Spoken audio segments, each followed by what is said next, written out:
New question, the member from Kitchener-Conestoga. Thanks.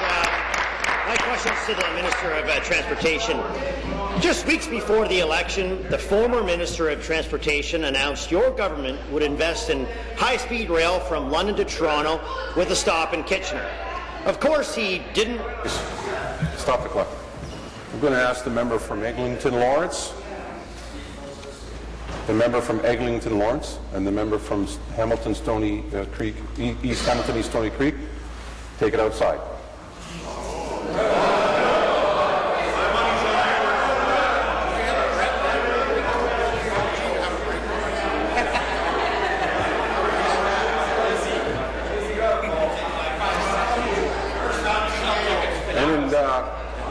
And in case anyone's missed the message, it's not about you two. Please finish your question. Thanks. The former minister didn't have a realistic cost estimate, he didn't have ridership numbers, and his announcement was routinely rejected by experts across the province. Still, he stuck to his guns, claiming you'd be delivering.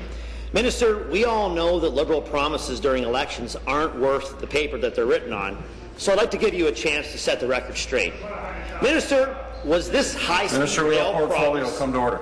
an actual commitment, or was the former minister just selling one of your election ploys? He's an ideas guy. Minister of Transportation. Well, thank you very much, Mr. Speaker, and I want to begin by thanking and actually welcoming the member from Kitchener-Conestoga back to the legislature and thanking him for this question today.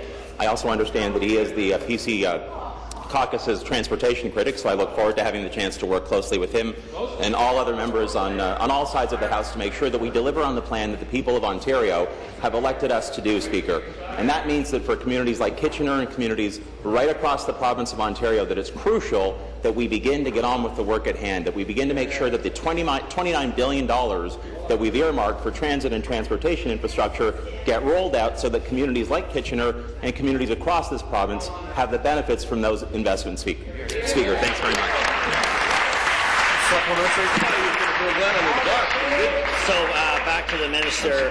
Toronto Star transit expert Greg Gormick says your quote, back-of-the-napkin high-speed rail plan is so out of sync with reality that its failings don't warrant cataloging, and it's not hard to see why.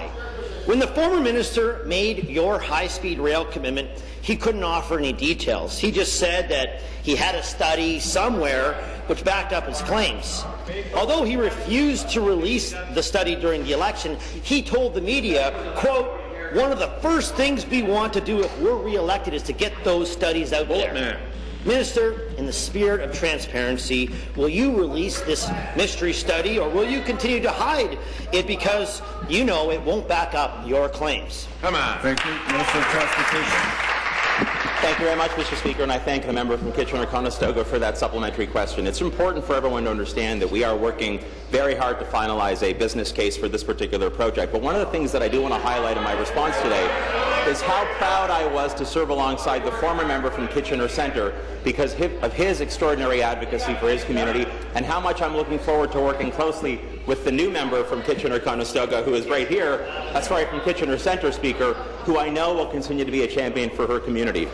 As I said in my initial answer, Speaker, we are committed on this side of the House to making sure that we implement the $29 billion worth of crucial public infrastructure, public transit and transportation investments that are needed right across this province. I know the people of Kitchener, people in communities right across Ontario are delighted to know that we want to roll up our sleeves and get back to work to make sure that we deliver positive results for all of Ontario.